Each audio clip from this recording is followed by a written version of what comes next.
Hello, my name's Dave Farmer, Loan Consultancy, and this short video is about the differences between variable rates and fixed rates of interest when borrowing for commercial property. Now, what this video won't do is tell you whether it's best for you to take a variable rate or a fixed rate.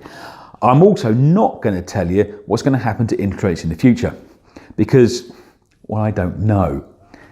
Also, if any economist out there tells you they do know what's going to happen, then I'm sorry, they are probably telling you a few fibs.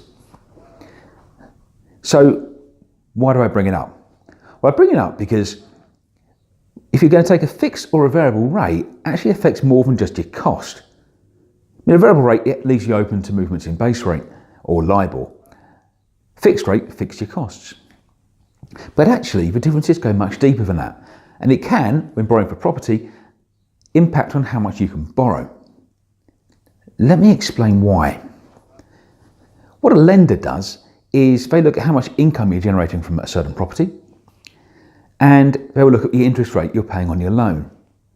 Now, if you're paying interest on a variable rate, they'll take that interest rate and they'll add a margin to it. It's what they call sensitivity. So let's say you're paying 3% interest on a loan. The lender will add sensitivity to it. So they'll work out your affordability based on an interest rate of, say, 7%.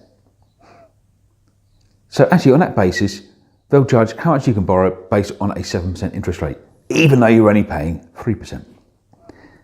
Because they think interest rates could shoot up.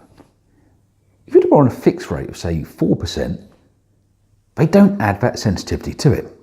Because, lo and behold, it's a fixed rate of interest. If interest rates go up, it doesn't matter. Your costs are fixed.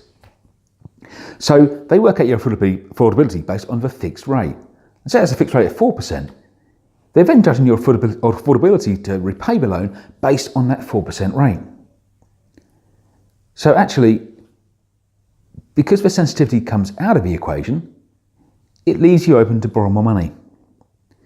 So we often find that in property transactions, when a client wants to raise a certain amount of money, sometimes it's not possible on a variable rate, but on a fixed rate, it can be. Now, the choice as to which way the client goes is always theirs. But it's worth knowing that actually fixed and variable rates have a bigger impact than just the cost alone. Any questions? Give us a call, get in touch. Always happy to help, and I'll speak to you again soon.